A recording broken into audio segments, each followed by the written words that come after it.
atau tidak.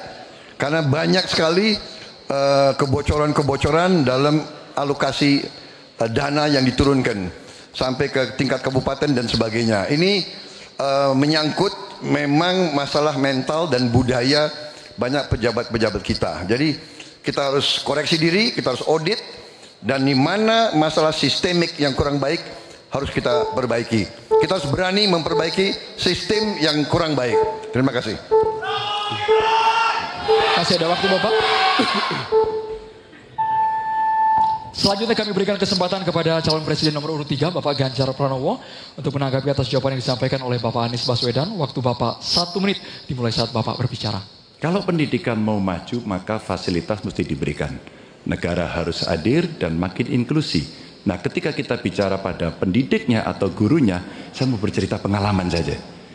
Ketika guru SMA, SMK, SLB diberikan pada provinsi, maka pada saat itu yang saya tanya pertama adalah, berapa gajimu? 300.000 Pak. Sungguh tidak adil pemerintah ini. Maka pada saat itu saya sampaikan, kasih gaji sesuai UMP yang ada di Jawa Tengah, UMK yang ada di Jawa Tengah, tambah 10%.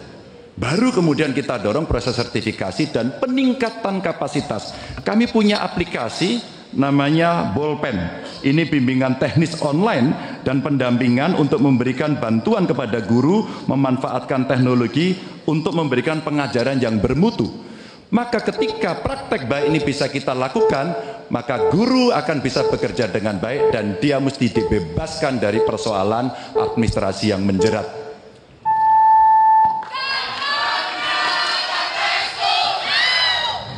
Selanjutnya, calon presiden nomor urut 1 Bapak Anies Baswedan untuk merespon tanggapan dari calon presiden nomor urut 2 dan juga calon presiden nomor urut 3. Waktu Bapak 1 menit dimulai saat Bapak berbicara. Terima kasih Pak Prabowo, terima kasih Pak Ganjar atas kesepemahaman ya terkait persoalan ini.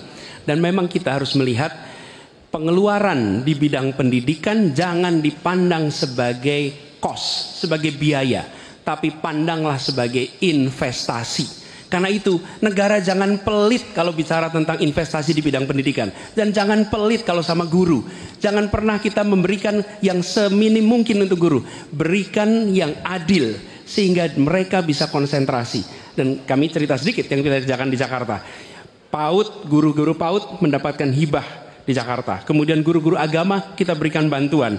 Semua guru dan dosen di Jakarta bebas PBB rumahnya. Sebagai apa? Sebagai penghargaan dari negara untuk mereka. Jadi kita berikan dukungan kepada guru dalam artian status, dosen juga begitu, kemudian penghasilannya dan kehormatannya. Pandang ini sebagai investasi untuk Indonesia menjadi negeri yang tercerdaskan. Terima kasih. Baik hadirin dan juga pemirsa, kita beralih ke calon presiden nomor urut 2 Bapak Prabowo Subianto. Kami mohon kepada panelis untuk mengambil undian subtema di dalam fishbowl. Kami persilakan kepada Bapak Timbul Siregar untuk bisa menuju ke wadah yang telah tersedia. Sambil diperlihatkan Bapak kepada masing-masing calon presiden dan juga ke kami moderator. Kesejahteraan sosial dan inklusi. Selanjutnya kami mengundang Profesor Asep Saifuddin Jahar MA PhD untuk bisa mengambil undian daftar apakah huruf A, B, atau C. Sambil diperlihatkan ke kamera huruf C dengan subtema kesejahteraan sosial dan inklusi.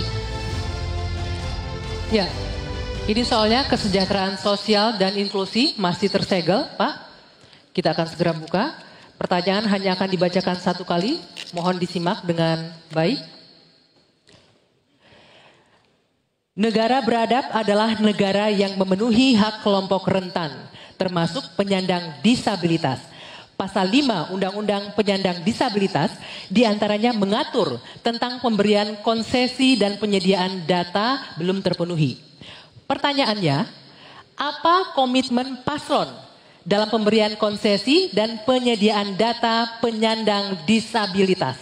Silakan dijawab, waktunya 2 menit dimulai dari Anda berbicara. Baik, masalah ini adalah sangat penting dan saya sendiri sudah sejak awal berjuang di bidang politik sebagai ketua umum Gerindra. Kami yang mensponsori undang-undang disabilitas. Kami termasuk yang mendorong itu lolos di DPR. Jadi kami juga berkomitmen bahwa kita harus memberi pendidikan khusus untuk mereka, membantu. Saya juga sering mengirim tim-tim olahraga untuk olimpiade disabilitas, sepak bola disabilitas dan sebagainya. Tapi intinya adalah benar bahwa kita harus lebih berpihak kepada mereka, dan kita berkomitmen untuk juga nanti merekrut mereka ini di dalam pekerjaan-pekerjaan yang bisa mereka lakukan di pemerintahan dan juga di komunitas pertahanan. Ada bidang-bidang yang mereka dapat melaksanakan. Ya, sekarang kita juga bekerja sama dengan pihak-pihak luar untuk cari teknologi untuk membantu kaum disabilitas. Antara lain untuk membantu mereka yang penglihatannya berkurang cukup banyak, yang penglihatannya sulit, dan ini sekarang ada teknologi baru yang bisa membantu mereka bisa hidup mandiri dan bisa bekerja hampir mendekati orang-orang normal. Jadi saya kira bahwa masalah disabilitas ini memang perlu ada suatu keberpihakan dari pemerintah. Terima kasih. Masih ada waktunya Pak Prabowo? Cukup? Cukup. Baik. Selanjutnya saya akan kasih kesempatan untuk Capres nomor 3 menanggapi. Waktunya 1 menit dimulai dari Bapak berbicara. Ini pertanyaannya soal data kan ya? Data dan komitmen kita terhadap data disabilitas. Yang pertama, negara harus hadir, tidak boleh alpa. Yang kedua, kita mesti menyiapkan data dengan baik. Kenapa kami pakai KTP Sakti? Satu KTP saja kita bisa profiling semuanya termasuk disabilitas. Maka kalaulah satu data Indonesia lalu kita cropping satu saja terkait dengan disabilitas, maka perlakuan kita bisa kita berikan apapun untuk mereka. Termasuk, saya mau cerita pengalaman saja, ketika merancang pembangunan, hadirkan mereka, kasih ruang pertama untuk mereka berpendapat. Maka pada saat itu, semua akan mendengarkan apa kebutuhan mereka. Itulah yang nantinya akan keluar menjadi kebijakan publik, apa yang mesti disampaikan kepada mereka, sehingga no one left behind ini diberikan, dan mereka akan mendapatkan apa yang dia inginkan. Gitu. Ya. Selanjutnya saya akan memberikan kesempatan untuk Capres nomor urut 1, Pak Anies, menanggapi jawaban dari Pak Prabowo. Waktunya 1 menit, dimulai dari Anda berbicara. Ya, apa yang disampaikan Pak Prabowo tadi baik, izinkan kami meneruskan Pak Prabowo. Data ini diperlukan komprehensif. Kita harus tahu berapa, di mana penyandang disabilitas, dan disabilitasnya apa. Dan kita harus melihat bahwa membantu penyandang disabilitas itu bukan charity, tapi pemenuhan hak asasinya dan tanggung jawab negara. Karena itu kami mengusulkan, dan ini kami rencanakan, bekerja bersama dengan dinas di tiap wilayah, lalu bekerja yang tahu wilayahnya, mereka diminta mencatat sehingga tiap kabupaten, kota, provinsi memiliki data tentang penyandang disabilitas. Lalu alokasikan anggaran untuk memenuhi kebutuhannya. Ketika dia bersekolah, sekolahnya harus dimodifikasi, maka dinas punya anggaran untuk modifikasi, tidak membebani sekolah. Jadi siapkan datanya, siapkan anggarannya. Terima kasih. Ya, selanjutnya kami persilakan Pak Prabowo untuk merespon tanggapan dari 2 Capres ini. Waktunya 1 menit Pak, silakan. Ya, sekali lagi kedua masukannya juga sangat relevan. Ya, saya juga sependapat. Tetapi memang sekali lagi bahwa pemerintah harus lebih proaktif investasi di sekolah-sekolah khusus untuk mereka, dan mencoba teknologi khusus. Sekarang sudah banyak terobosan dalam bidang teknologi untuk membantu kaum disabilitas, mereka yang penglihatan kurang, mereka yang pendengaran kurang dan sebagainya, mereka yang yang tangannya sekarang sudah ada protese-protese yang tangan-tangan buatan dengan artificial intelligence dan teknologi miniatur. Jadi pemerintah harus lebih banyak pengeluaran di bidang membantu kaum disabilitas. Terima kasih. Cukup ya waktunya? Oke, untuk sesi selanjutnya pertanyaan akan diberikan kepada Capres nomor urut 3, Pak Ganjar Pranowo.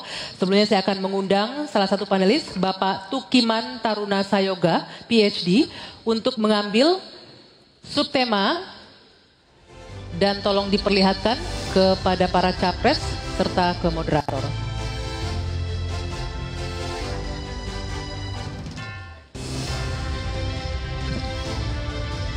Ya, subtemanya ketenaga kerjaan.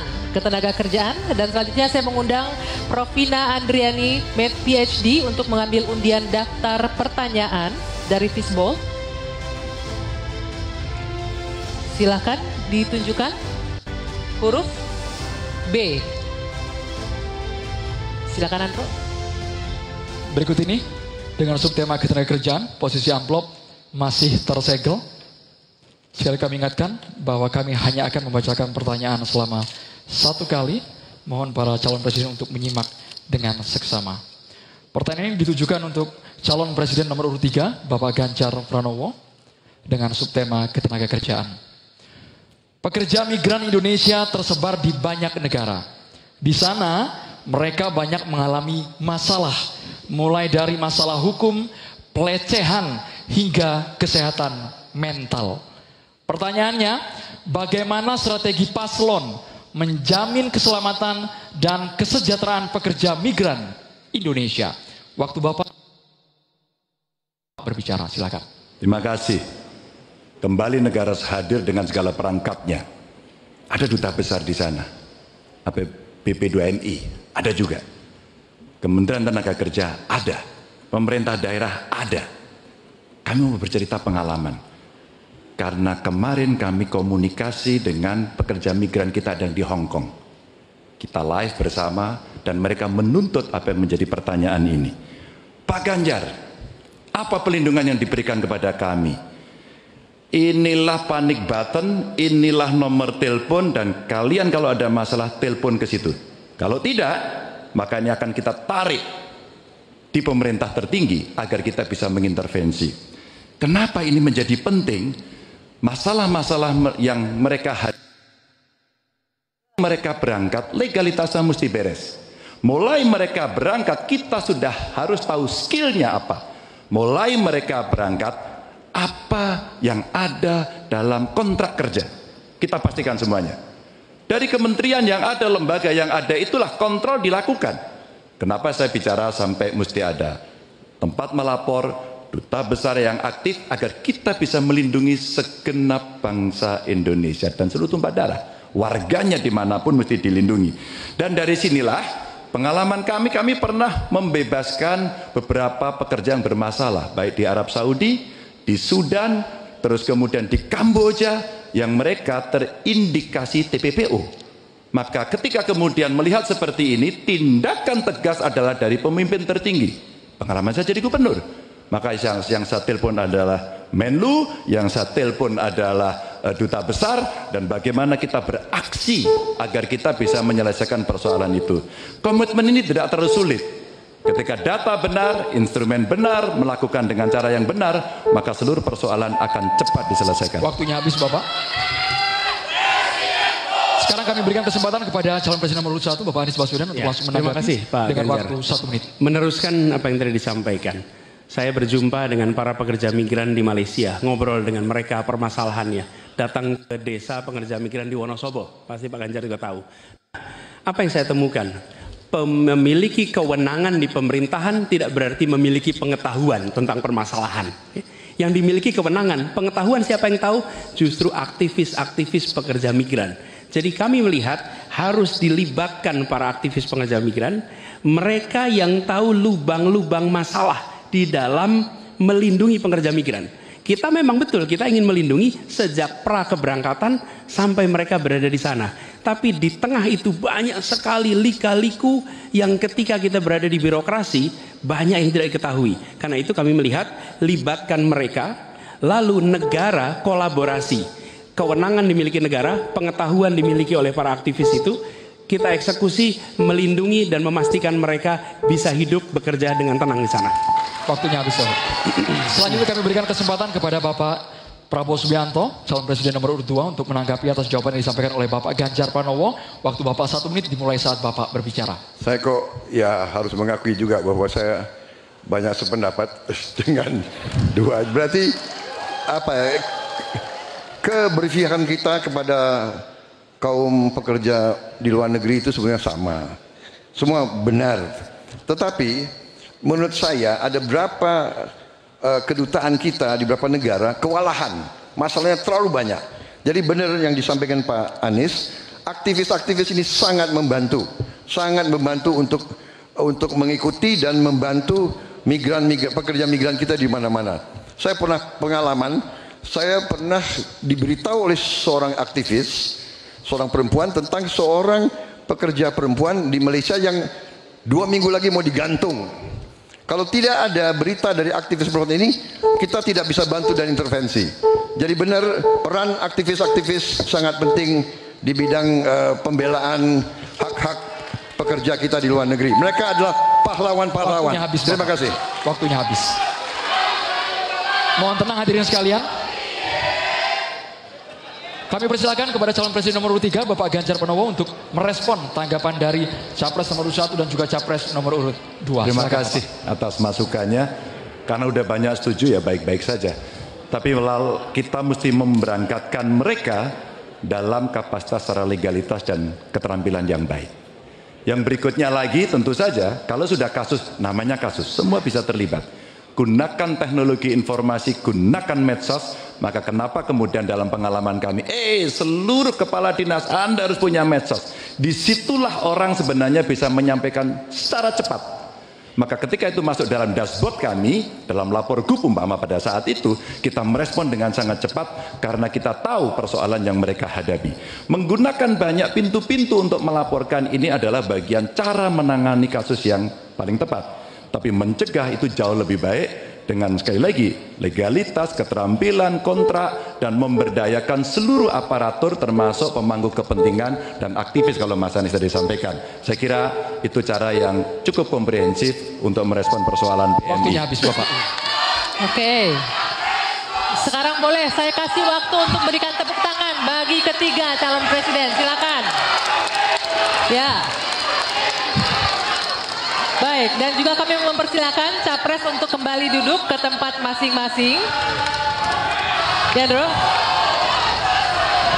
Hadirin dan juga pemirsa, di segmen berikutnya, ini yang paling ditunggu-tunggu, yaitu sesi saling tanya, memberikan tanggapan dan interaksi antar kandidat. Anggi ya, ini yang paling seru pastinya. Benar sekali, dan kami akan lanjutkan usai jeda di debat kelima calon presiden pemilu tahun 2024. Tetaplah bersama kami.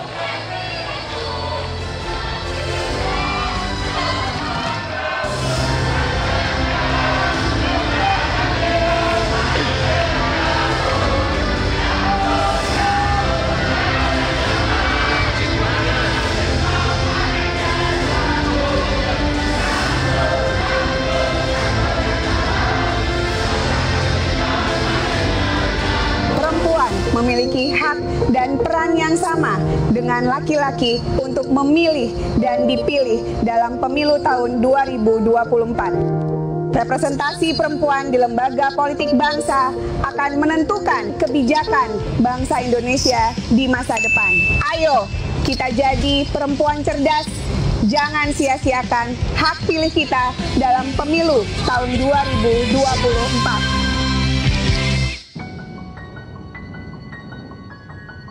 Semua manusia derajatnya sama di hadapan Sang Pencipta. Kami punya hak yang sama dengan kalian untuk menentukan masa depan bangsa. Fisik kami memang tak sempurna, namun kami punya cita-cita. Kami adalah warga negara Indonesia dan kami tak ingin suara kami sia-sia. Ingat, gunakan hak pilihmu dalam pemilu 14 Februari 2024.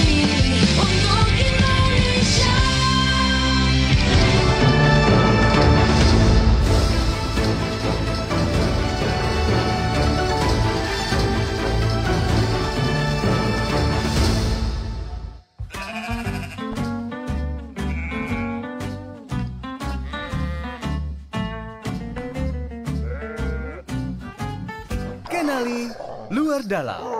LA Lights. Let's do it.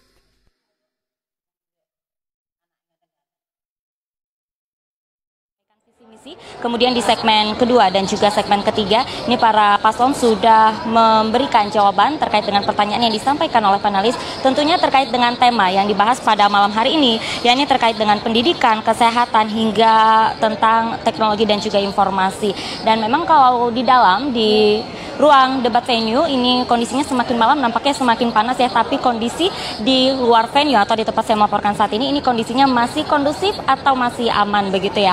Nah, ini tempat saya melaporkan saat ini adalah tempat yang biasanya digunakan oleh awak media untuk bekerja begitu. Nah, biasanya kalau istirahat seperti ini, seperti yang Anda lihat, ini mereka tetap bekerja begitu ya, ada yang menulis naskah, kemudian juga ada yang tetap berdiskusi karena memang jalannya debat ini tidak akan berhasil tanpa peran awak media begitu. Nah, saya ajak Anda untuk mengintip sedikit kondisi press room yang ada di JCC. Nah, seperti ini kondisinya, ramai banget. Nah, ini adalah para awak media yang memantau jalannya debat dari layar TV yang Anda lihat. Nah, saat ini kondisinya sedang istirahat begitu, jadi mereka ini sedang bermain gadget begitu, ada yang sedang menulis naskah, kemudian tetap memantau seperti apa jalannya debat tadi atau mereview begitu.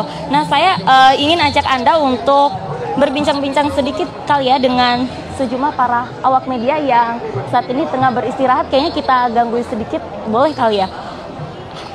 Halo Mas, permisi. Halo. Mas, kamu dengan siapa Mas? Aku dengan Edo. Edo, betul. Mas Edo, kamu sendiri mengawal debat dari pertama hingga akhir ini? Betul, dari debat pertama hingga debat kelima, ini debat terakhir malam hari ini. Alhamdulillah punya kesempatan untuk menyaksikan secara langsung dan juga melaporkan dari tempat lokasi debat begitu. Oke, kalau kamu ngelihat jalannya debat dari awal hingga saat ini, debat final ini, bagaimana Mas? Ya, kalau kita lihat dari debat pertama hingga debat kelima ini banyak sekali kejutan begitu ya, banyak sekali full of surprise begitu, banyak hal yang memang nggak kita sangka-sangka begitu, tapi memang ini menjadi satu hal yang menarik untuk kita pemirsa masyarakat begitu, untuk melihat bahwa bagaimana gagasan-gagasan itu bisa disampaikan, lalu bagaimana program-program itu bisa terrealisasikan ketika mereka nanti menjadi presiden dan juga wakil presiden. Oke, begitu. Baik, Mas, harapannya ini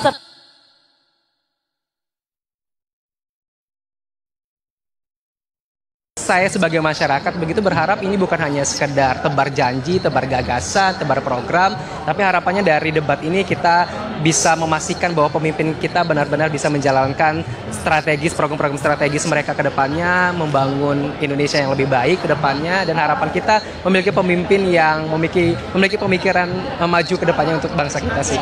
Mas, tapi kan ini kamu kan bekerja di media begitu ya, kamu yang mengawal gitu. Nanti golput atau gimana Mas? Sudah ada pilihan atau gimana? Nggak boleh golput dong, nggak boleh. Kita sebagai media juga yang menyampaikan berita, informasi kepada masyarakat begitu. Kan kita adalah orang pertama yang mendapat informasi, jadi kita sudah tahu dan akhirnya sudah punya pilihan dan sudah menentukan pilihannya mulai malam hari ini. Sejak debat-debat kemarin memang sudah ada pilihan sih. Oke, berarti sudah mantap ya Mas ya dengan pilihannya? Sudah mantap sekali dan insya Allah ini adalah pilihan terbaik dari yang terbaik sih. Oke. Mas, boleh sedikit mungkin bisa diceritakan terkait dengan kamu, proses bekerjanya ini seperti apa sih Mas untuk mengawal debat? Ya, kalau prosesnya sendiri ya memang punya kesempatan begitu untuk meliput dari debat pertama sampai debat kelima begitu, kita melihat bagaimana proses kedatangan, lalu juga dari proses bagaimana capres juga cawapres ini bisa memberikan gagasan mereka di dalam, dan bukan hanya itu saja, kita juga melihat euforia dari para pendukung. Oke, berarti begitu. kamu happy ya bisa berpengaruh terhadap debat pada. Tentu menjadi salah satu bagian dari yang menyampaikan informasi ke masyarakat, itu adalah sesuatu yang membahagiakan. Oke, sementara demikian kembali ke Anda di studio.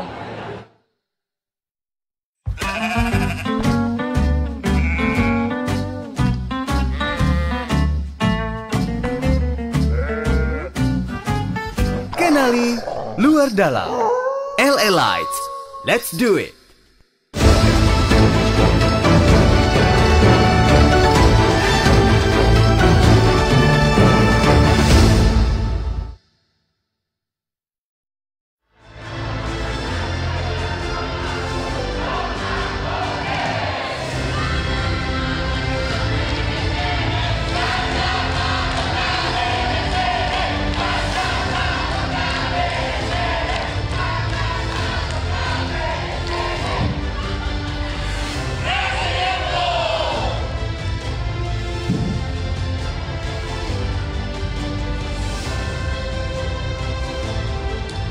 Ya, saya Dwi Anggia dan Andromeda Mercury masih memandu debat kelima calon presiden pemilu tahun 2024.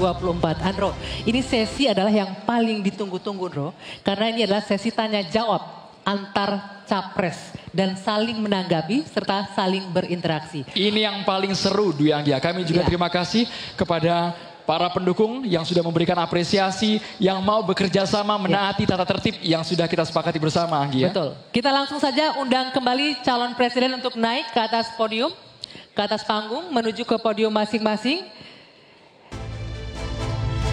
Ya. Kami ingatkan bagi calon presiden, pertanyaan harus sesuai dengan tema pendidikan, kesehatan, ketenagakerjaan, kebudayaan, teknologi informasi, kesejahteraan sosial, dan inklusi. Dan kami mohon jika ada singkatan atau terminologi asing harus dijelaskan terlebih dahulu. Baik, langsung saja kesempatan pertama untuk segmen ini akan kita berikan langsung capres nomor urut 2, Bapak Prabowo Subianto, untuk bertanya ke capres nomor urut 3, Bapak Ganjar Pranowo. Bapak, waktunya 1 menit dimulai dari Anda berbicara. Silakan. Pak Ganjar, kita mengetahui masalah yang sangat penting dihadapi bangsa kita adalah bahwa banyak sekali anak-anak kita yang kurang gizi, stunting.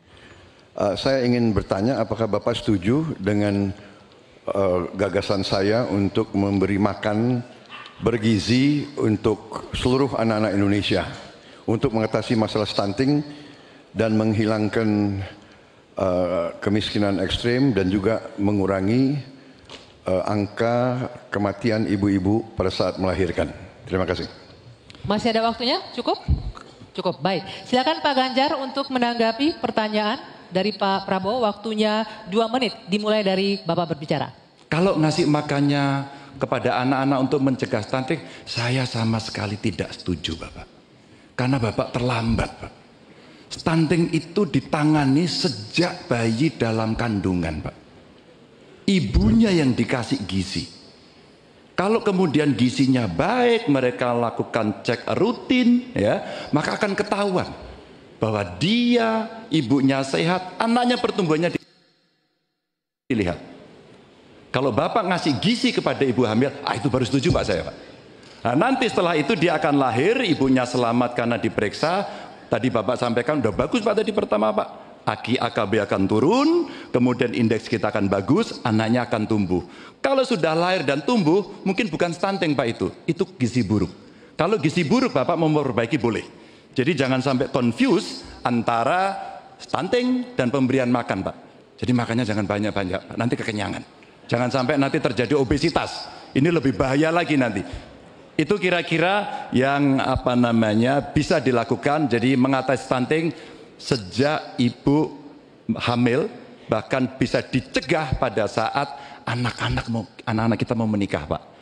Periksa kesehatan si calon pengantin perempuan, laki-lakinya juga, maka dia siap menikah, ya. Maka jangan menikah dini. Baru hamil, periksa rutin, kasih gizi, insya Allah Pak, itu akan melahirkan bayi-bayi yang sehat, yang kuat, dan kemudian kalau itu kurang gizi, baru Bapak benar tadi Pak. Kasih gizi yang baik agar anak-anak tidak kurang gizi dan dia tumbuh.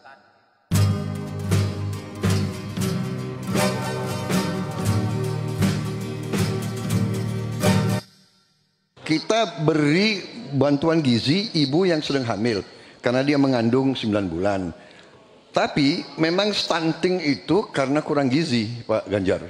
Itu karena ibu dan karena dianya juga kurang gizi, dia stunting.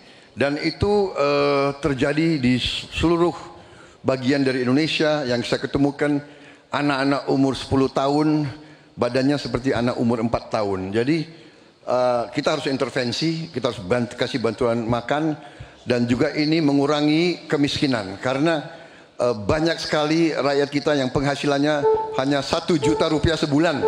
Jadi kalau tidak dibantu makan anak-anaknya sangat berat hidupnya. Terima kasih. Ya, cukup waktunya ya.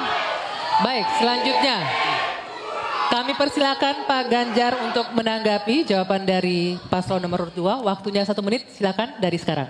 Jadi maksudnya Bapak mengkoreksi pertanyaan Bapak ke saya ya tadi ya? Tidak. Pak. Oh tidak. Oke. Bapak setuju atau tidak dengan Pak Prabowo, makan siang? mohon ditahan. Saya izinkan kok Berbicara Bapak, di waktunya biar kita saja berdebat. Karena beliau tidak mengoreksi, saya ingatkan aja pertanyaannya. Bapak mau kasih makan untuk mencegah stunting buat anak-anak. Terlambat Pak itu. Maka saya sampaikan Pak, kalau Bapak mau mencegah stunting Pak, sekali lagi Pak, perhatikan proses menikah Pak. Mulai dari mereka remaja ya, dan kemudian Bapak mesti lihat Pak, perempuan Indonesia, remaja Indonesia itu sebagian besar anemia Pak. Perhatikan itu dulu.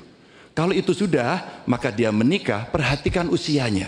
19 tahun usia hari ini adalah menjadi ukuran di mana mereka akan sehat secara mental dan secara fisik. Kalau itu sudah Pak, diperiksakan semua ke dokter, ke rumah sakit dan rutin, itu akan terjaga dengan gizi yang baik yang ada di sana. Itu pendapat saya. Cukup. Waktunya habis Bapak. Terima kasih. Pak Ganjar. Mohon tenang hadirin sekalian. Sekarang kita ke calon presiden nomor urut 1. Maksud kami nomor urut 3, Bapak Ganjar Pranowo. Bertanya ke calon presiden nomor urut 1, Bapak Anies Baswedan. Waktu Pak Ganjar 1 menit dimulai saat Bapak berbicara. Pak Anies, lagi rame kita mau tanya soal bansos. Karena menurut saya bansos ini adalah kewajiban negara dan rakyat berhak mendapatkannya. Tapi kita punya problem.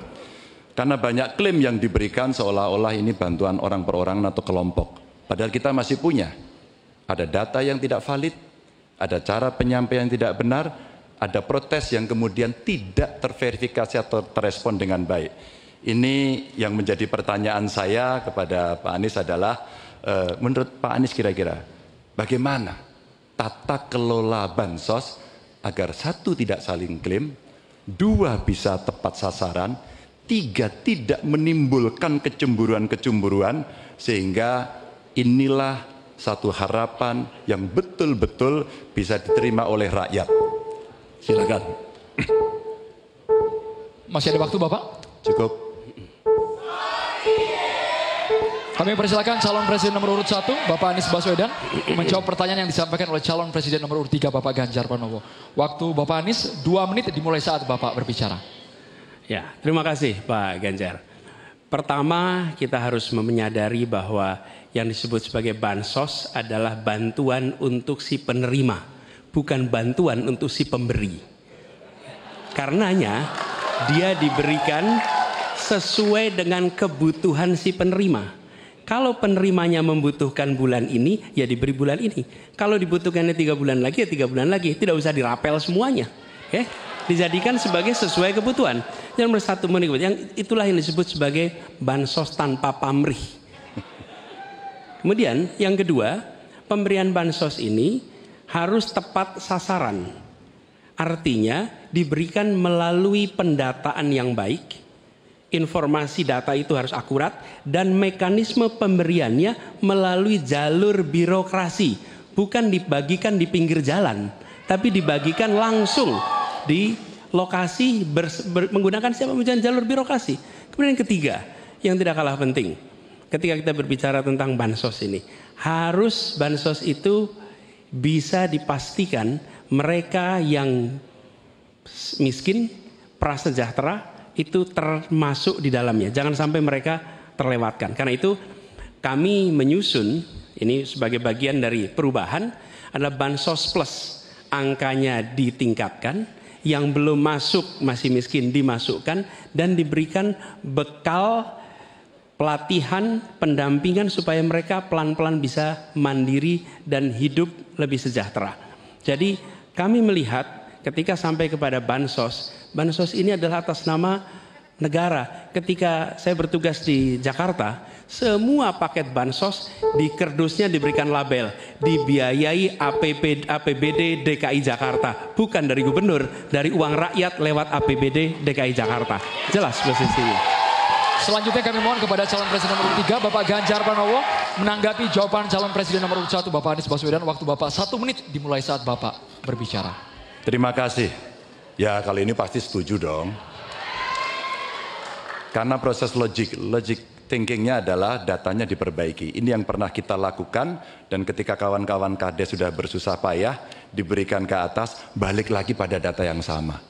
Seolah-olah kita abai pada soal data ini, sehingga betul-betul bansos yang diberikan yang rencananya tadi menurunkan kemiskinan, mengurangi gap, menurunkan kemiskinan oke ternyata, tapi gap tidak. Berapapun besarnya gapnya tetap tinggi. Ini menarik dan kami punya data yang kita bisa baca, dan tentu saja ini penting. Memang paradigma bansos sekali lagi ini betul-betul hak rakyat. Tugas negara dan pemerintah adalah memastikan itu, bahwa ini adalah tepat sasaran dan tepat waktu. Tadi yang disampaikan betul. Dan kami berusul bantuannya ganti aja deh, bantuan kesra. Karena tugas negara itu menciptakan keadilan sosial, bukan menciptakan bantuan sosial. Waktunya habis Bapak. Sekarang Bapak Anies Baswedan untuk langsung menanggapi jawaban dari Bapak Ganjar Pranowo. Waktu Bapak 1 menit dimulai saat Bapak berbicara. Mohon tenang hadirin sekalian. Ya. Terima kasih Pak Ganjar. Dan yang dibutuhkan juga Pak Ganjar, kita harus mulai memikirkan opsi bahwa bantuan itu bisa berbentuk cash transfer, mengurangi potensi korupsi dalam pengadaan barang. Karena kita tahu pengadaan bantuan sosial itu pada satu sisi memang membantu, sisi lain ini memberikan usaha pada justru usaha-usaha raksasa. Karena yang diisikan di situ adalah produk-produk dari perusahaan-perusahaan raksasa. Dan ini yang menurut saya harus koreksi. Bila bantuan itu diberikan langsung dalam bentuk cash, ini salah satu yang perlu kita pertimbangkan. Mereka langsung gunakan sesuai dengan kebutuhannya. Lalu yang soal data. Data ini sesungguhnya bisa dikerjakan bersama-sama. Kami pernah lakukan di situ, pasti sama nih Pak Ganjar, berikan kepada RT, RW, mereka musyawarah mencocokkan siapa dalam daftar itu yang benar, siapa dalam daftar itu yang keliru. PKK, LMK, kemudian Karang Taruna, RT, RW, mereka bisa membantu. Datanya akurat, dananya dipakai sesuai kebutuhan. Makasih. Waktunya habis Bapak.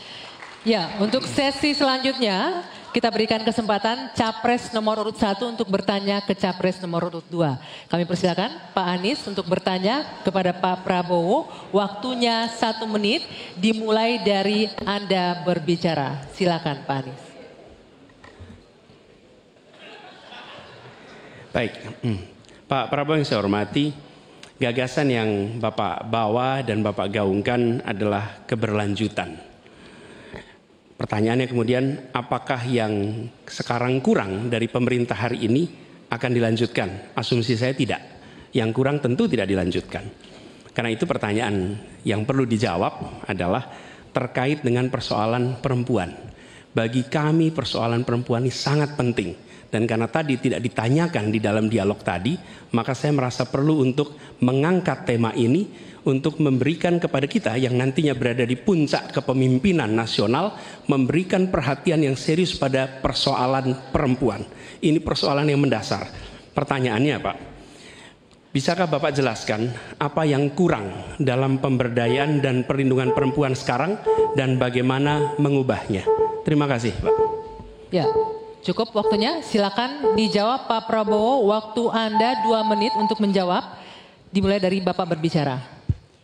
Baik, benar sekali ya, kita benar-benar melihat bahwa peranan perempuan sangat penting dalam kehidupan suatu bangsa, dan karena itu fokus saya adalah tadi ya, membantu gizi makan untuk kaum ibu-ibu yang hamil. Kedua, fokus kepada pendidikan.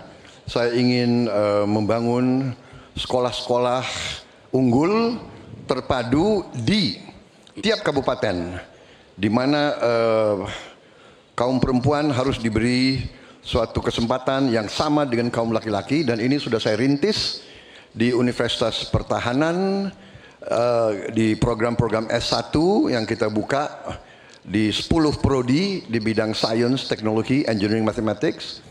Ternyata proporsi perempuan sangat besar. Juga di Politeknik Vokasi di Atambua yang kita buka, justru perempuan lebih besar dari laki-laki di mahasiswa dan mahasiswinya. Jadi memang benar ini kita harus memberi kesempatan, terutama melalui pendidikan dan pelayanan kesehatan. Ini saya kira sangat-sangat penting. Kita harus kurangi secara drastis angka kematian ibu yang kita termasuk 10 negara tertinggi angka kematian ibu pada saat melahirkan. Jadi saya kira upaya-upaya untuk kesetaraan gender sangat penting. Juga di bidang politik kita melihat kaum perempuan sudah sangat mengambil peran yang sangat menonjol, dan saya akan mendorong peranan itu di pemerintah yang saya pimpin kalau saya dipilih. Terima kasih. Waktunya habis. Saya berikan kesempatan untuk Pak Anies menanggapi jawaban dari Capres nomor urut 2. Waktunya 1 menit. Silakan dimulai dari Bapak berbicara. Ya, terima kasih Pak Prabowo. Tapi mohon maaf, nampaknya Bapak belum menjawab pertanyaan kami. Karena pertanyaan adalah tentang perlindungan perempuan, yang permasalahan apa dan bagaimana mengubahnya. Mohon nanti sesudah ini mungkin bisa dielaborasi soal perlindungannya. Kami melihat ada 3 hal ketika bicara itu. 1, perlindungan. Karena kita menyaksikan jumlah kekerasan pada perempuan luar biasa banyak, tinggi. Catatannya ada 3,2 juta kasus selama 8 tahun terakhir ini. Itu yang tercatat, itu yang terlaporkan. Dan perempuan ini harus dimuliakan, harus dilindungi, dan kekerasan pada perempuan tidak boleh disepelekan, tidak boleh dianggap sebagai isu kecil. Dari mulai catcalling sampai kekerasan fisik, itu semua harus ditindak tegas, dan kami akan tindak tegas. Kemudian yang kedua, kesetaraan. Yang sekarang bekerja dibangunkan daycare, sehingga bagi ibu yang mempunyai anak bisa ada tempatnya. Yang ketiga, kesejahteraan. Perempuan harus punya upah yang setara dengan laki-laki. Itu kira-kira Pak. Terima kasih. Baik, kami berikan kesempatan Pak Prabowo menanggapi respon dari Pak Anies tadi. Waktunya 1 menit, dimulai dari Bapak berbicara. Tadi Pak Anies kurang tegas membicarakan masalah kekerasan terhadap perempuan dan perlindungan. Oh, kita harus tegakkan hukum. Dalam perlindungan masalah-masalah itu kita tegakkan hukum. Dan itu harus kita tegakkan dengan sekeras-kerasnya. Dan itu sudah menurut saya aksiomatis. Tanpa kita berpikir panjang, memang itu kita harus lindungi seluruh rakyat kita, apalagi kaum perempuan dari segala bentuk penindasan, kekerasan, eksploitasi, human trafficking, dan sebagainya. Jadi saya sangat-sangat mendorong penegakan hukum yang sekuat-kuatnya dan bantuan kepada lembaga-lembaga event non pemerintah, NGO yang bergerak di bidang perlindungan kaum perempuan. Saya sendiri aktif menyelamatkan kaum perempuan yang bekerja di luar negeri dari tindakan-tindakan kekerasan seperti itu. Terima kasih. Baik. Terima kasih.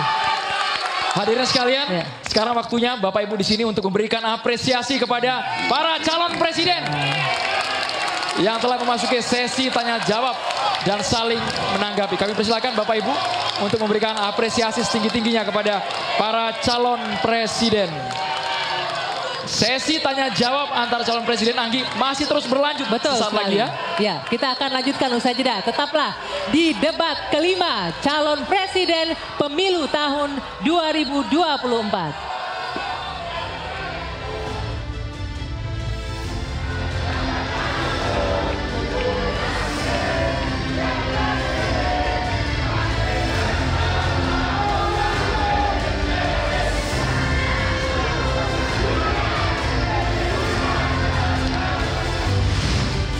Pemilu 2024 kamu nyoblos siapa, Nat?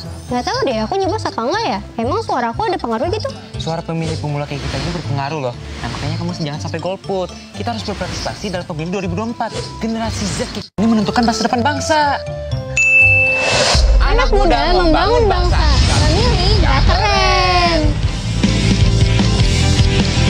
Kita memilih untuk Indonesia.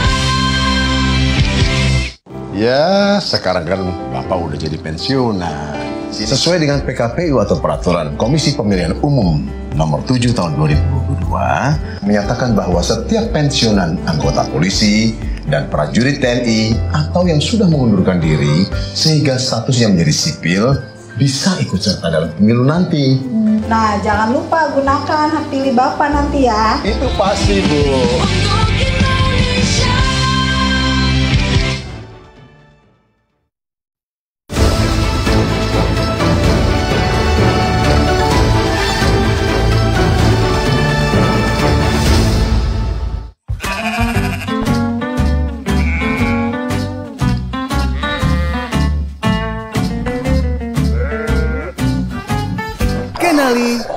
Luar Dalam. LLites. Let's do it. Tapi ada segmen 4 telah berlalu. Apa sih yang ramai diperbincangkan sama netizen di sosial media? Kita tanyakan ke Asari Pratidi, pengamat media sosial dan komunikasi.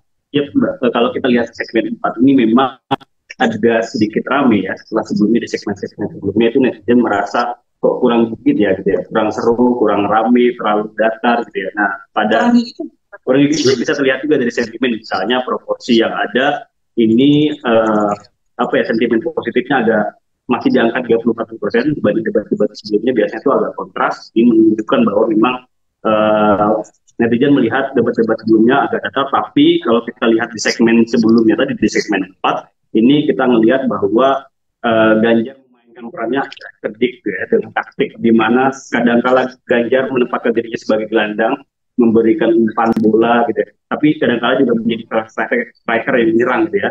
Di mana terlihat Ganjar dengan membawa isu bansos itu menjadi menarik, disambut oleh Mas Anies, kemudian juga menciptakan divisi bansos tanpa pamrih, kemudian Ganjar menegaskan dengan bahwa bansos ini harusnya tugas negara sebagai pelaku untuk memastikan keadilan sosial, bukan bantuan sosial. Nah, ini banyak di-retweet oleh netizen. Ini membuktikan bahwa strategi kerjasama 01 dan 03 ini mulai terlihat. Kalau sebelumnya memang masih berdiri di masing-masing narasi, tapi kali ini terlihat bahwa 01 dan 03 sekali lagi melakukan kerjasama. Kalau bahasa saya kita kalah dalam bulan. Ini mungkin strategi untuk mengunci bahwa satu putaran itu bisa jadi tidak terlaksana gitu dengan melakukan strategi ini. Artinya kesempatan untuk Prabowo di kali ini, debat kali ini kayaknya agak kurang tampil maksimal lagi seperti debat-debat sebelumnya. Dari debat pertama sampai debat kelima ini, debat terakhir, kira-kira gimana? Apa yang bisa disimpulkan? Apakah semakin ofisial atau semakin sepi ya? Kalau kita lihat dari perbincangan netizen sekali lagi terlihat sepi gitu ya, walaupun dari tingkat ekspos itu agak lebih besar dibanding debat-debat sebelumnya, tapi kita melihat kan tidak hanya soal ekspos ya, tapi juga dinamika yang terjadi di antara para netizen gitu ya.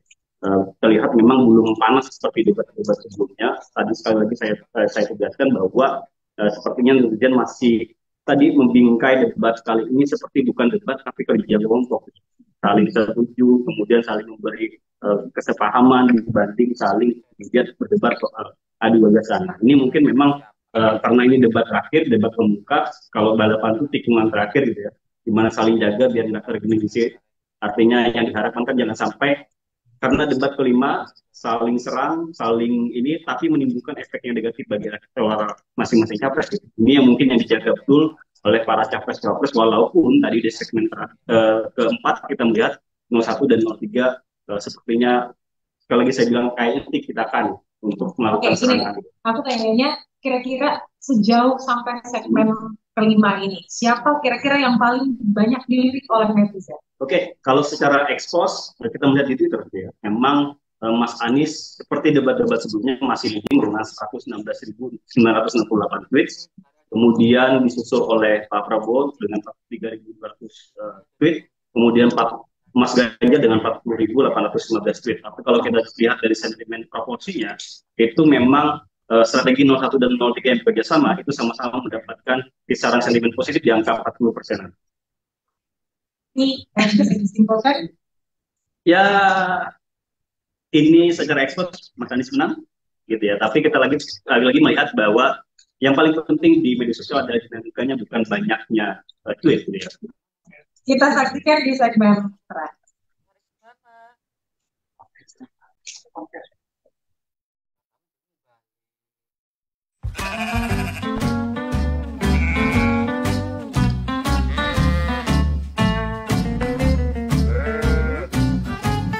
Kenali Luar Dalam. LLites. Let's do it.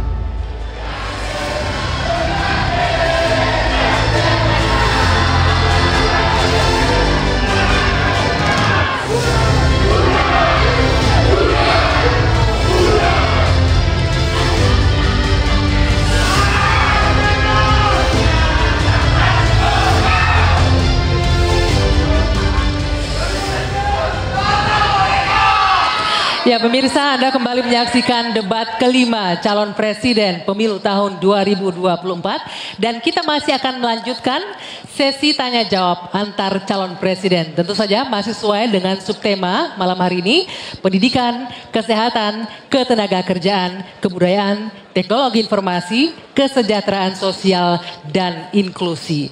Tapi Andro, sebelum kita lanjutkan, saya ingin memberikan apresiasi yang luar biasa, terutama untuk audiens kita malam hari ini yang sangat tertib malam hari ini. Terima kasih banyak Bapak Ibu para pendukung dari 01, 02, dan juga 03. Terima kasih banyak atas kerjasamanya semua hadirin sekalian.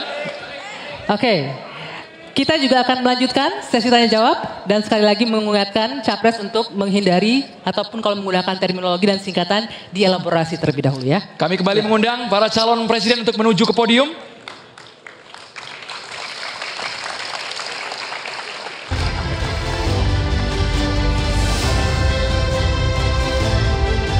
Hadirin sekalian dan juga pemirsa, di awal segmen ini calon presiden nomor urut 3 Bapak Ganjar Pranowo akan memberikan pertanyaan kepada calon presiden nomor urut 2 Bapak Prabowo Subianto. Waktu Bapak Ganjar 1 menit dimulai saat Bapak berbicara. Silakan Pak Ganjar. Pak Prabowo, saya punya program internet gratis untuk sekolahan, untuk UMKM. Tapi ada yang menarik Pak, di Pontianak pada tanggal 20 Januari Bapak menyampaikan bahwa orang yang menginginkan internet gratis itu, maaf ini Pak, otaknya lambat. Padahal biasanya mereka otaknya cemerlang gitu. Di sisi lain, ketika Bapak menyampaikan itu, cawapres Bapak bicara IoT, hilirisasi digital, dan banyak program yang sebenarnya berbau digital. Padahal Pak, dengan internet gratis dan coverage-nya bagus, ini bisa mengatasi kesenjangan. Data pendidikan, kesehatan, kemiskinan, hampir semuanya ada. Nah, ini dari BPS juga sudah menyampaikan Pak bahwa kondisi ketimpangan digital ini sangat tinggi di tempat kita. Pertanyaan saya kepada Pak Prabowo, setuju tidak Bapak untuk memperbaiki ketimpangan digital ini dan bagaimana caranya? Waktunya habis Bapak. Kami persilakan. Sebentar Bapak, kami persilakan kepada calon presiden nomor urut 2 Bapak Prabowo Subianto untuk jawab pertanyaan dari Bapak Ganjar Pranowo. Durasinya 2 menit dimulai saat Bapak berbicara. Tidak lengkap yang Bapak dengar ucapan saya. Yang saya katakan adalah yang mana yang lebih penting, internet gratis atau makan gratis untuk orang yang sedang susah, untuk orang miskin, untuk orang kalangan bawah. Itu yang saya maksud. Kalau internet gratis, ya saya setuju. Tapi jangan internet gratis lebih dipentingkan daripada makan gratis. Makan ini mutlak untuk rakyat kita. Mereka harus makan, anak-anak harus makan, orang miskin harus makan. Itu maksud saya. Kalau internet gratis bagus untuk ketimpangan digital dan sebagainya. Saya sependapat. Mungkin ada yang lapor ke Bapak kurang lengkap. Saya kira itu mungkin ya. Tapi saya tidak bermaksud bahwa internet gratis itu tidak penting, tidak. Kalau dibandingkan dengan makan gratis, makan gratis bagi saya strategik mengatasi banyak masalah. Saya kira itu jawaban saya. Terima kasih. Masih ada waktu Bapak? Saya kira saya sudah jawab. Baik. Ya. Selanjutnya kami persilakan. Mohon tenang hadirin sekalian, kami persilakan kepada calon presiden nomor urut 3 Bapak Ganjar Pranowo untuk menanggapi. Inilah hebatnya kalau coverage internetnya bagus Pak. Jejak digital tidak akan pernah hilang Pak Prabowo. Maka statement Bapak yang hari ini mencoba mengklarifikasi rasa-rasanya di publik sudah lewat Pak. Karena pertanyaan Bapak itu sangat clear dan membandingkan itu. Maka kalau kita berbicara bahwa orang yang pilih internet gratis otaknya maaf lambat, saya kira statement itu sangat sadis. Dan tentu saja apa yang mesti kita lakukan Pak? Ada kurang lebih 12.000 desa yang masih blank spot. Padahal kita ingin mendigitalisasi banyak hal untuk memberikan fasilitas. Ya pendidikan, ya kesehatan ya. Dan 2 kementerian ini yang kita siapkan hari ini untuk jadi contoh. Kenapa? Karena relatif datanya lengkap. Kalau kemudian kita ingin membuat negara ini maju jauh lebih cepat. Terima kasih. Kami persilakan kepada Capres nomor 2, Bapak Prabowo untuk menanggapi jawaban dari Bapak Ganjar Pranowo. Waktu Bapak 1 menit dimulai saat Maaf berbicara. Pak Ganjar, saya tegaskan kembali. Dalam konteks internet gratis, kalau dibandingkan dengan makan gratis, mana yang lebih diprioritaskan? Maksud saya adalah makan gratis diprioritaskan. Bukan berarti internet gratis tidak penting. Sama sekali tidak. Saya apabila jadi presiden, saya akan bawa internet gratis ke seluruh desa di seluruh Indonesia. Jelas itu. Tapi makan gratis untuk anak-anak Indonesia dan ibu-ibu hamil itu strategik, itu utama bagi saya. Terima kasih. Masih ada waktu Bapak, ingin dimanfaatkan? Cukup? Cukup. Ya, selanjutnya kita akan beralih ke Capres nomor urut 1, Pak Anies Baswedan yang akan bertanya ke Capres nomor urut 3, Pak Ganjar Pranowo. Silakan Pak Anies, pertanyaannya dimulai 1 menit dari Anda berbicara.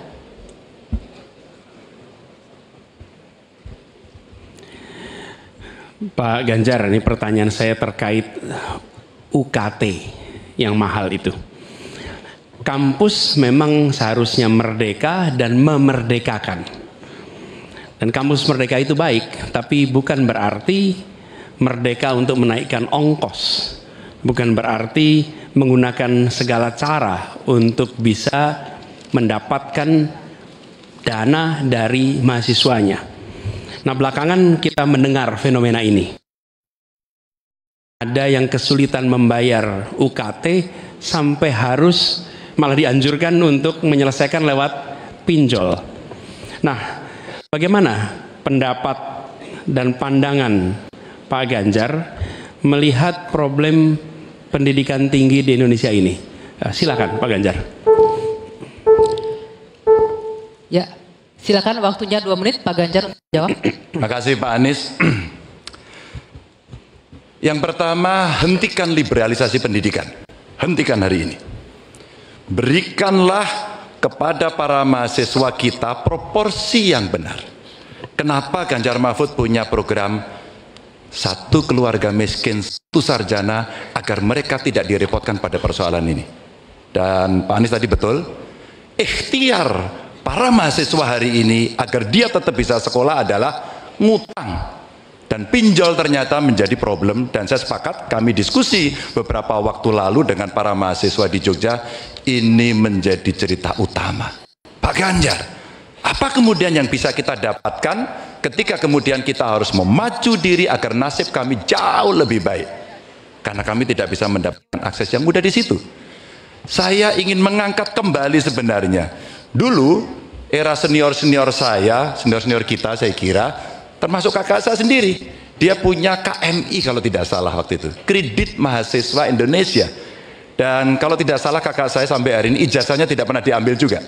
Karena itu dia lulus menggunakan kredit yang sangat murah, diberikan skim oleh pemerintah, dan modelnya seperti Yarnen, bayarnya setelah panen. Panennya apa? Ketika dia sudah lulus. Maka liberalisasi yang mesti dihentikan ini menurut saya mesti juga diimbangi dengan proporsionalitas kepada mana yang mampu dan mana yang kurang mampu. Yang kurang mampu mesti mendapatkan intervensi dari pemerintah, dan tentu saja apa yang mesti dikerjakan oleh perguruan tinggi pun dia harus bisa menunjukkan bahwa UKT ini dengan klaster-klaster pembiayaan seperti ini diperuntukkan untuk kalangan yang memang sesuai dengan strata mereka. Begitu. Cukup? Baik. Saya berikan kesempatan berikutnya untuk Pak Anies menanggapi jawaban dari Capres nomor 3. 1 menit, silakan dimulai dari Anda bicara. Ya, terima kasih. Bagus Pak Ganjar. Kami teruskan. Jadi kami melihat pendidikan tinggi sebagai supplier pembentukan kelas menengah Indonesia. Negara harus menempatkan pendidikan tinggi itu sebagai eskalator sosial ekonomi. Jadi kalau cara pandangnya begitu, maka biaya pendidikan tinggi ada 2 penyedianya. 1 orang tua, 1 negara. Nah, unsur negara harus lebih besar. Negara ambil alih biaya itu, bukan justru malah dibebankan ke universitas. Supaya apa? Dosen, pimpinan universitas bekerja pada pendidikannya, pengajarannya, penelitiannya, pengabdian masyarakat. Biayanya negara yang masuk. Ini sebagai investasi. Nanti negara itu dapatnya pendapatan dari mana? Ketika mereka menjadi kelas menengah, mereka bekerja, mereka memberikan pajak bagi negara, tapi bukan pendapatan ketika mereka sedang sekolah. Jadi negara menciptakan universitas sebagai eskalator sosial ekonomi. Itu kira-kira juga dilakukan. Baik, kami berikan kesempatan terakhir untuk Capres nomor urut 3 memberikan tanggapan dari respon Pak Anies. Silakan Pak Ganjar, 1 menit dari Anda berbicara. Kalau kita ingin membangun dan basisnya adalah sumber daya manusia, saya kira tidak boleh diingkari bahwa betul pendidikan adalah investasi. Jangan dihitung-hitung sebagai sebuah kos. Maka kalau kemudian saya mau berbagi pengalaman di Jawa Tengah, kenapa saya cari keluarga miskin agar anaknya bisa sekolah langsung kerja? Kami mulai dari SMK karena alhamdulillah kami mampu untuk mengcover itu. Ada SMK Jateng, mereka sekolah 3 tahun dan lulus. Kami ingin tingkatkan ini. Kemana? Ke perguruan tinggi. Agar mereka kemudian bisa jauh lebih baik lagi. Dengan cara itu, ruang-ruang publik kehadiran negara, khususnya dalam bidang pendidikan inilah yang bisa kita berikan kepada mereka. Hari ini yang kita tuju adalah bagaimana kebijakan ini berpihak kepada yang lemah. Apakah itu si miskin, apakah itu kelompok perempuan, apakah itu penyandang disabilitas, sehingga mereka bisa mendapatkan akses pendidikan tinggi dengan murah. Baik, silakan selanjutnya. Selanjutnya hadirin sekalian, calon presiden nomor urut 2 Bapak Prabowo Subianto, kami persilakan untuk bertanya kepada calon presiden nomor urut 1 Bapak Anies Baswedan. Waktu Bapak 1 menit dimulai saat Bapak berbicara. Pak Anies, kita mengerti tadi bahwa angka kematian atau usia hidup Indonesia termasuk cukup memprihatinkan, dan ini masalahnya adalah karena kekurangan dokter. Apakah Bapak setuju dengan gagasan saya untuk secara besar-besaran mengirim 10.000 anak-anak kita ke luar negeri dengan beasiswa penuh untuk belajar kedokteran dan sains, teknologi dan engineering mathematics sebagai langkah darurat untuk mengatasi kesulitan ini dalam waktu yang sesingkat-singkatnya. Terima kasih. Masih ada waktu Bapak? Cukup? Silakan Bapak Anies Baswedan untuk langsung menjawab pertanyaan dari Bapak Prabowo Subianto. Waktu Bapak 2 menit untuk menjawab, silakan. Iya. Prinsip untuk meningkatkan kompetensi kami setuju Pak. Karena kompetensi yang meningkat bagaimanapun juga akan bermanfaat. Nah, isunya adalah kita harus melihat apa yang menjadi urgen hari ini. Dan di situ harus berbicara dengan siapa? Berbicara dengan stakeholder. Negara punya kewenangan, tapi sekali lagi pengetahuan dan situasi di lapangan kita harus berbicara dengan stakeholder. Siapa itu? Asosiasi profesi, kemudian Kementerian Kesehatan, dinas di daerah, kemudian para aktivis, para pengamat, para pakar. Kumpulkan datanya, lihat apa yang menjadi kebutuhan. Sehingga kita bukan meloncat langsung ini adalah yang dibutuhkan. Kenapa? Karena seringkali yang kita anggap sebagai kebutuhan belum tentu di lapangan itu menjadi kebutuhan. Tapi prinsip pengembangan kompetensinya setuju Pak. Dan bila memang diharuskan untuk belajar ke luar negeri, maka go ahead. Tapi bila dibalik, profesor yang dibawa ke sini, institusinya dibawa ke sini juga tidak masalah. Karena dengan begitu proses belajar itu akan terjadi. Jadi kami melihat pengembangan kompetensi itu baik. Jangan tapinya memastikan sesuai dengan data yang ada supaya apa yang kita investasikan bisa menjawab kebutuhan. Jadi ada unsur pentingnya, ada unsur urgensinya. Kita kerjakan mana? Yang dapat dua-duanya, yang urgen dan yang penting, supaya hasilnya bisa langsung kita manfaatkan untuk Indonesia. Begitu jawabannya kira-kira Bapak. Terima kasih. Masih ada waktu Bapak? Procold flu dan batuk. Efektif redakan flu dan batuk tanpa kantuk. Procold, buktikan sendiri. Langsung menanggapi jawaban dari Bapak Anies Baswedan. Waktu Bapak 1 menit. Baik, saya kira Pak Anies, saya kira masalahnya adalah datanya sudah cukup jelas bahwa kita kekurangan 140.000 dokter. Sebagai contoh, di Atambua ada satu rumah sakit, yang seharusnya ada 16 dokter, dokternya hanya 1 orang. Jadi dia kewalahan. Dia harus melayani 3 kabupaten. Jadi bagaimanapun pemerintah saya kira harus ambil tindakan-tindakan yang cukup darurat. Dan untuk itu menurut kami ya kita harus ambil langkah-langkah berani, mengirim sebanyak mungkin. Tapi saya setuju juga mengundang profesor-profesor untuk mengajar di kita. Jadi saya usulkan bahwa dari 92 fakultas kedokteran kita tingkatkan menjadi 300 fakultas kedokteran. Jadi saya kira usul Pak Anies baik juga mengundang profesor Waktunya ke Indonesia. Bapak. Terima kasih. Terima kasih, waktunya habis. Kami persilakan Bapak Anies Baswedan untuk menanggapi jawaban dari Bapak Prabowo. Waktu Bapak 1 menit. Baik, terima kasih. Jadi, tapi ini juga Pak Prabowo yang saya hormati, kita banyak memberikan perhatian pada aspek kuratifnya. Itu memang betul, harus dikerjakan. Tapi jangan lupa aspek preventifnya. Dan ketika bicara aspek kuratif ada 2. Satu adalah soft infrastructure, tadi tenaga medisnya. Yang kedua hard infrastructure-nya. Apa itu? Misalnya nih, 15 dari 38 provinsi belum memiliki rumah sakit kelas A. Ini harus dibangun. Kemudian 171 kecamatan di 8 provinsi ini belum memiliki puskesmas. Jadi kita harus memikirkan dua-duanya, Pak. Soft infrastructure, manusianya, hard infrastructure, dan jangan lupa itu semua adalah efek dari pola hidup yang tidak, salah satunya efek pola hidup yang tidak sehat. Tidak sehat, karena itulah promotif preventif itu penting, sehingga kita tidak hanya mengobati tapi juga mencegah. Demikian. Baik, terima kasih Bapak. Baik, berakhir sudah sesi tanya jawab antar calon presiden. Kita masih akan lanjutkan lagi, tapi silakan beri tepuk tangan yang meriah dulu untuk sesi tanya jawab 3 calon presiden ini. Oke.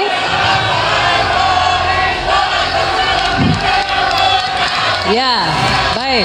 Bapak, Ibu, dan juga hadirin, sudah ada 3 fase yang kita lewati. Mulai dari menyampaikan visi, misi, dan program kerja. Kemudian menjawab pertanyaan dari panelis dan berinteraksi satu sama lain. Masih ada 1 sesi lagi. Kita akan mendengarkan bersama pernyataan penutup dari masing-masing calon presiden. Betul, tahan dulu, kami akan kembali di debat kelima calon presiden pemilu tahun 2024.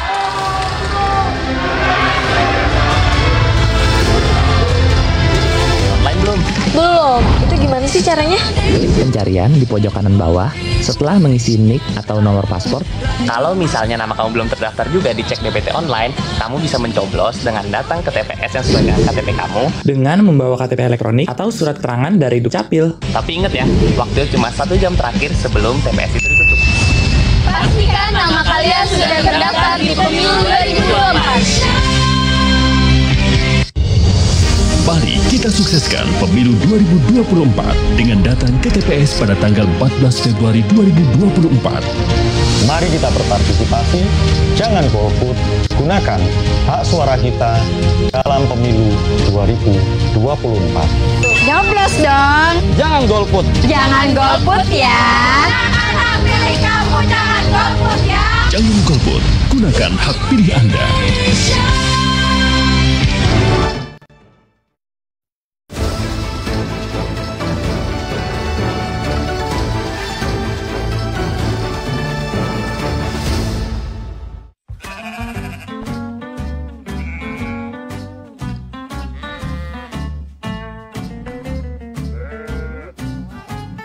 Kenali luar dalam.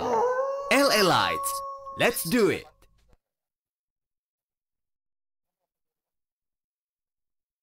Ada di tangan kita semua. Iya, termasuk di tangan kamu juga sebagai masyarakat. Hah? Kok gitu sih?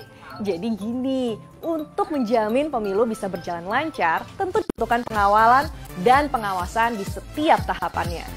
Negara memang sudah membentuk lembaga khusus untuk mengawasi pemilu. Namanya Badan Pengawas Pemilu alias Bawaslu. Tapi itu nggak cukup loh. Masyarakat kudu berpartisipasi juga dalam mengawasi penyelenggaraan pemilu. Karena ini sudah menjadi hak setiap warga negara Indonesia sekaligus sebagai upaya kontrol dari publik untuk menjaga suara rakyat. Makanya, partisipasi masyarakat dalam awasi pemilu diatur di Undang-Undang Nomor 7 Tahun 2017, Bab 17, Pasal 448. Partisipasi masyarakat dapat dilakukan dalam bentuk sosialisasi pemilu, pendidikan politik bagi pemilih, survei atau jajak pendapat tentang pemilu, hitungan cepat hasil pemilu.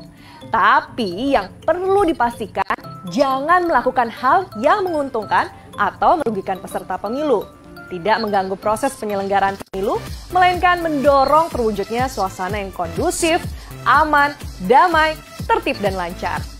Kemudian setelah nyoblos saat pemilu nanti, perlu juga ikut hadir dan menyaksikan proses penghitungan suara masing-masing di TPS.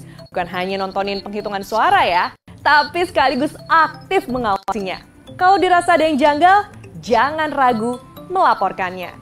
Kalau menemukan kecurangan atau masalah, kita bisa melapor ke pengawas pemilu terdekat atau mendatangi tempat Bawaslu di masing-masing daerah. Ada lagi cara yang lebih praktis, lewat situs atau aplikasi Sigap Lapor yang disediakan oleh Bawaslu. Jadi keterlibatan saya, kamu, dan seluruh masyarakat Indonesia dalam pemilu tidak hanya sekedar datang ke TPS dan memilih, tapi juga bareng-bareng dengan Bawaslu untuk mengawasi setiap tahap pemilu agar berjalan sukses, jauh dari kecurangan dan masalah. Itulah kenapa kamu harus tahu.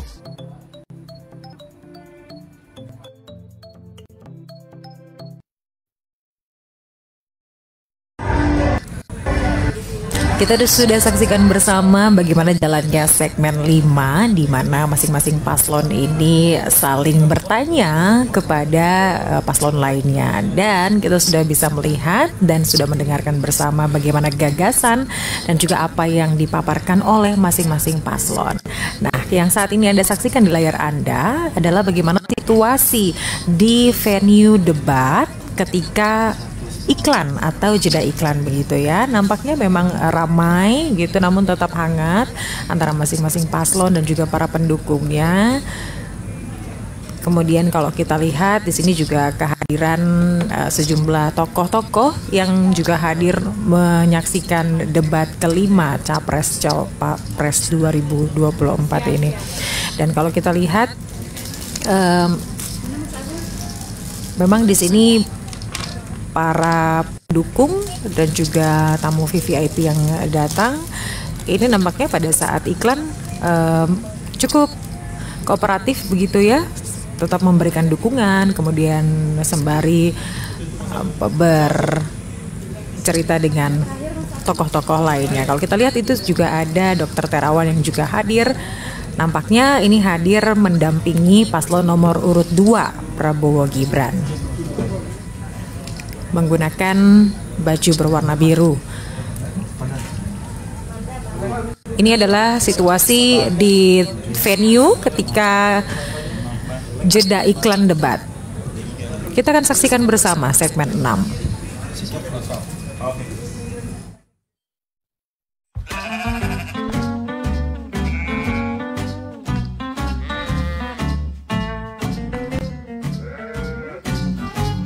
Kenali luar dalam. LA Lights. Let's do it.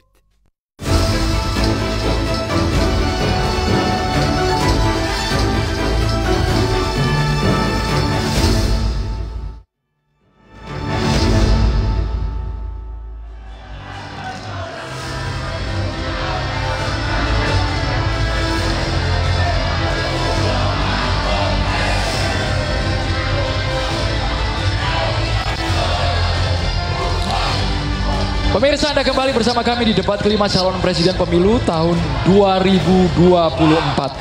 Hadirin sekalian dan juga pemirsa, ini merupakan segmen terakhir di debat kelima malam hari ini. Ya, benar sekali. Dan di segmen ini kita akan sama-sama mendengarkan pernyataan penutup atau closing statement dari ketiga calon presiden.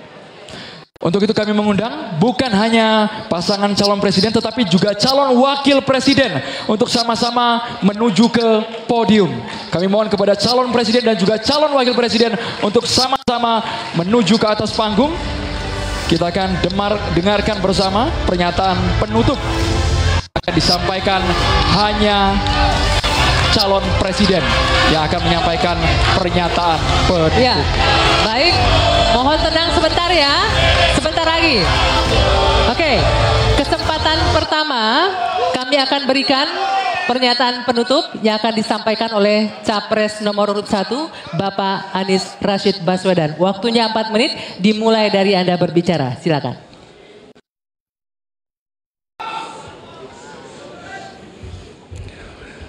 Assalamualaikum warahmatullahi wabarakatuh. Ibu bapak, saudara sebangsa yang saya cintai, selama 1 tahun lebih kami berkeliling Indonesia, berjumpa dengan jutaan rakyat. Mereka datang bukan mengharap bayaran, mereka datang membawa harapan. Mereka menginginkan ada perubahan, kondisi hidup yang lebih baik, bisa lebih makmur. Orang tua yang di malam hari melihat anaknya tidur dalam kondisi miskin, dia melihat sambil membayangkan, akankah anak saya tetap miskin seperti ini kelak? Bisakah mereka hidup lebih baik? Kami berjuang untuk perubahan agar orang tua yang miskin itu bisa melihat anaknya tidur sambil berkata, syukur alhamdulillah, walau saya miskin, walau saya kelas menengah, tapi negara hadir untuk membantu anak saya punya masa depan yang cerah.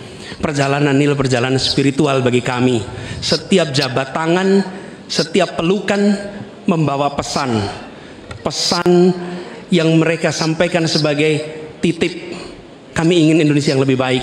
Kami ingin Indonesia yang lebih adil. Dan kami tahu Tuhan yang Maha Kuasa, Allah Subhanahu wa taala menginginkan kekuasaan yang welas asih, yang cinta kasih. Karena itu kami yakin bahwa Tuhan yang Maha Kuasa, Allah Subhanahu wa taala akan memberikan kekuasaan pada yang dikehendaki. Qul yallahumma malikal mulki tu'ti mulka man tasya wa tanziul mulka mimman tasya. Bahwa Tuhan akan memberikan dan mencabut dari yang dikehendaki. Karena itu kami dalam berjuang menyadari betul cinta kasih, welas asih, ketulusan, keteguhan menjadi bagian dari perjuangan ini. Kami menemukan orang-orang yang bertugas di lapangan bersama kami, TNI, polisi, ASN, kepada mereka kami sampaikan rasa terima kasih yang luar biasa. Dan kami akan perhatikan mereka untuk bisa hidup lebih baik setiap tahunnya nanti. Kita juga menyaksikan ada yang menolak ini, yang hidup dari ketimpangan ini, yang justru merasakan kekuasaan dari ketimpangan ini. Itu yang akan kami lawan. Tapi kami tidak melawan dengan kebencian, kami tidak melawan dengan rasa ketidaksukaan. Kami akan membawa ini dengan spirit Surodiro Joyo Diningrat Lebur Dining Pangastuti, bahwa segala angkara murka akan kalah oleh kebaikan. Merah putih di atas semuanya. Penghormatan kepada kebinekaan, penghormatan kepada persatuan akan mengantarkan kita, yang kita ikhtiarkan bersama-sama, menjadi Indonesia yang cerdas, sejahtera, sehat. Kesetaraan kesempatan bagi semua, itulah yang kami akan bawa.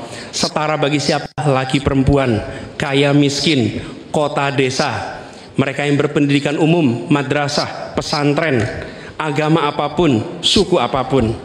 Dan kami akan tegaskan, negara tidak berdagang dengan rakyat, negara tidak pelit dengan rakyat, negara tidak berpaling dari yang papa, negara yang penuh cinta kasih kepada semuanya, negara yang hadir dengan perasaan yang halus, yang rahman, yang rohim kepada semua, yang merangkul dengan perasaan cinta.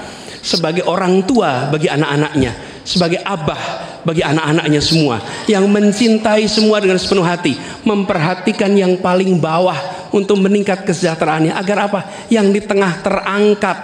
Bila yang di bawah terlupakan, yang di tengah pun akan terlupakan, terhimpit. Karena itu pesan yang kami bawa adalah pesan negara yang menyayangi, negara yang welas asih, dan negara yang membereskan soal ketimpangan, negara yang membereskan soal ketidakadilan, membesarkan yang kecil tanpa mengecilkan yang besar, menguatkan yang lemah tanpa melemahkan yang kuat. Mari katong lakukan perubahan. Terima kasih. Assalamualaikum warahmatullahi wabarakatuh. Selanjutnya kita ke calon presiden nomor urut 2, Bapak Prabowo Subianto, untuk menyampaikan pernyataan penutup. Waktu Bapak 4 menit di saat Bapak berbicara. Bismillahirrahmanirrahim. Saudara-saudara sebangsa dan setanah air, kita baru saja beberapa bulan ini melaksanakan kampanye yang penuh dengan semangat, penuh dengan kontestasi, kadang-kadang penuh dengan kata-kata yang keras. Tetapi itikat kita baik.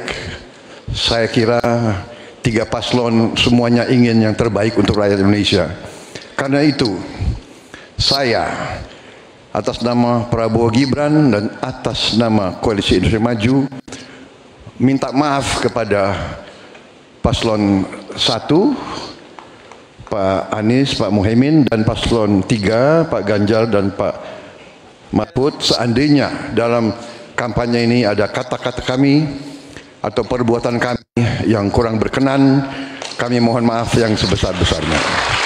Kami juga mohon maaf kepada KPU seandainya kami juga bertindak yang kurang pas. Keinginan kita adalah untuk berbuat yang terbaik dan kami selalu berjuang untuk yang terbaik.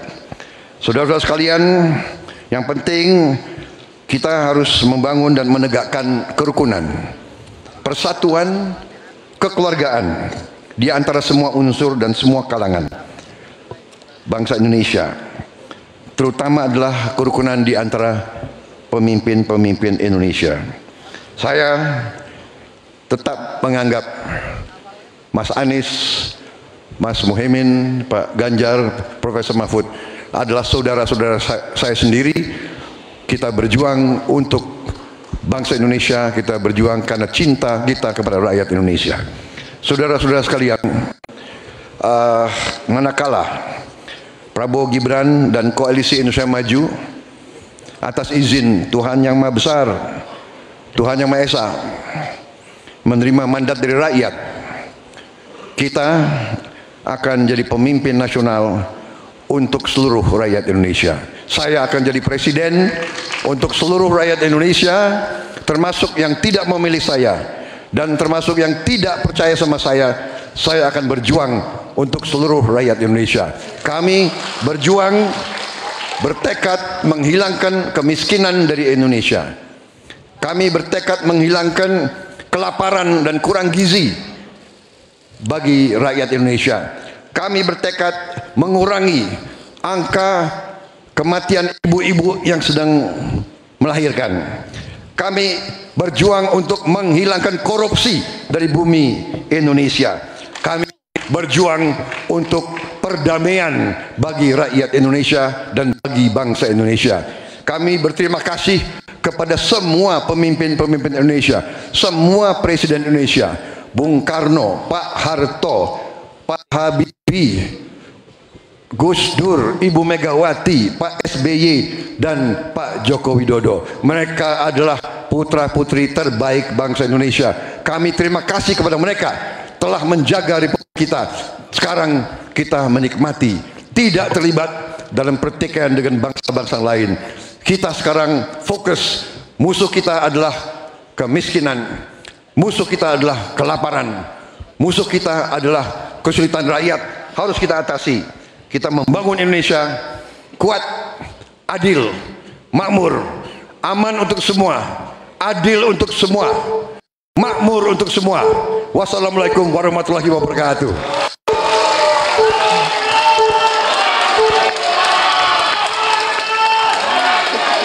Ya, pernyataan penutup selanjutnya akan disampaikan oleh calon presiden nomor urut 3 kepada Bapak Ganjar Pranowo. Kami persilakan 4 menit waktunya, dimulai dari Anda berbicara. Bapak Ibu yang sangat saya hormati, saya dan Pak Mahfud punya 3 janji. Taat kepada Tuhan, patuh kepada hukum dan keadilan, dan setia kepada rakyat. Kenapa ini harus saya sampaikan? Selama kita berkeliling, kita mendengarkan baik-baik apa yang rakyat sampaikan. Mereka sampaikan, saya catat dalam 3 hal. Yang pertama, bangsa ini sering sekali dikecewakan oleh para pemimpinnya. Kita tidak mau lagi itu terjadi. Mulai dari fasilitas kesehatan yang tidak terpenuhi, mulai dari pendidikan yang tidak inklusif, lapangan kerja yang tidak bisa menjangkau lebih banyak orang, atau barangkali bagaimana 1000 kehidupan pertama untuk mencegah stunting itu mesti betul-betul dilakukan agar bangsa ini punya investasi besar terhadap SDM yang ada di Indonesia. Itu janji yang harus ditepati. Kita tidak boleh lagi membiarkan kekecewaan itu terulang dan kemarahan rakyat kemudian muncul, lalu mereka menjadi apatis. Dan kali ini beri suara Anda kepada calon yang konsisten, yang visioner, yang mampu mendengarkan rakyat, negarawan, reformis, dan tidak punya persoalan. Selanjutnya, kita harus menjaga proses politik demokrasi dengan baik. Kita mesti melawan politik dinasti itu yang didukung oleh mereka yang statementnya sangat terbuka, menguasai sepertiga kekayaan Indonesia. Sungguh-sungguh rakyat merasa terluka karena statement itu. Dan yang mengutamakan kepentingan keluarga menjadi di atas kepentingan segalanya. Hari ini kampus berbicara, masyarakat sipil berbicara, dan kita sedang diingatkan agar trek demokrasi bisa berjalan dengan baik. Dan jangan biarkan KKN subur kembali di Indonesia. Kita mesti tegas untuk menegakkan hukum. 5 tahun yang lalu dalam debat Capres 2019 saya tim kampanye Joko Widodo. Beliau menyampaikan dan kita diingatkan untuk tidak memilih calon yang punya potongan diktator dan otoriter, dan yang punya rekam jejak pelanggar HAM, yang punya rekam jejak untuk melakukan kekerasan, yang punya rekam jejak masalah korupsi. Saya sangat setuju apa yang beliau sampaikan, agar kriteria ini menjadi pegangan kita semua dalam memilih pemimpin. Dan yang ketiga, saya berjanji bersama Pak Mahfud, jika terpilih bersama Pak Mahfud memimpin Republik ini, kami tidak akan mengecewakan rakyat. Rakyat merupakan sumber energi kami, ruang-ruang terbuka yang mesti diakomodasi. Mereka adalah detak jantung kami, mandat rakyat kami. Dan bismillahirrahmanirrahim, kita mulai sebuah era baru Indonesia, era di mana tidak satu rakyat pun ditinggalkan, no one left behind, dan kita memasuki era gotong royong menuju Indonesia unggul. Dan terima kasih kepada seluruh rakyat Indonesia yang telah memberikan inspirasi, menitipkan harapan kepada pundak kami berdua untuk memilih nomor 3, Ganjar Mahfud, dan insya Allah Indonesia pasti lebih baik. Terima kasih untuk kawan-kawan partner saya, pasangan nomor 1 dan 2. Kami senang hari ini kita bisa berdiskusi, bisa berdebat, dan kita berada pada posisi yang sama-sama saling menghormati. Terima kasih rakyat untuk Indonesia yang lebih baik. Wassalamualaikum warahmatullahi wabarakatuh. Itulah pernyataan penutup dari masing-masing pasangan calon. Kami mohon kepada ketiga pasangan calon presiden dan juga calon wakil presiden untuk tetap berada di atas panggung. Kami juga mengundang Ketua KPU, anggota KPU, Sekretaris Jenderal KPU untuk menuju ke panggung. Bersama-sama kita akan tenang sebentar, menyanyikan. belum selesai, tenang. Hadirin sekalian, kami mohon tenang. Sebentar. Kita akan langsung sama-sama menyanyikan. Mohon sebentar, kita akan menyanyikan lagu Padamu Negeri sejenak. Oke? Hadirin sekalian, kita akan sama-sama menyanyikan lagu Bagimu Negeri yang dilanjutkan dengan foto bersama.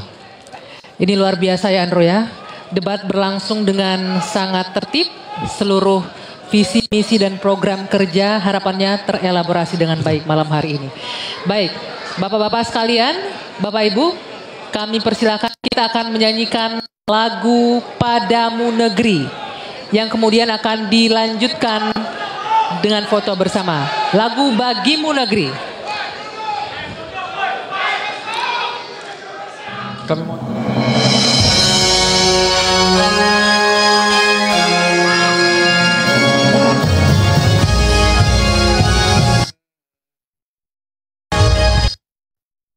Presiden Pemilu tahun 2024 Dan pemirsa, pastikan 10 hari lagi, tanggal 14 Februari 2024 nanti Anda datang ke TPS untuk memilih calon presiden dan calon wakil presiden. Jangan sampai golput ya Andro ya. Betul sekali lagi, kita sudah sampai di penghujung debat kelima calon presiden pemilu tahun 2024. Saya Andromeda Mercury. Saya Dwi Anggia. Wassalamualaikum. Selamat malam dan sampai jumpa. Thank you Mbak. Terima kasih Mbak.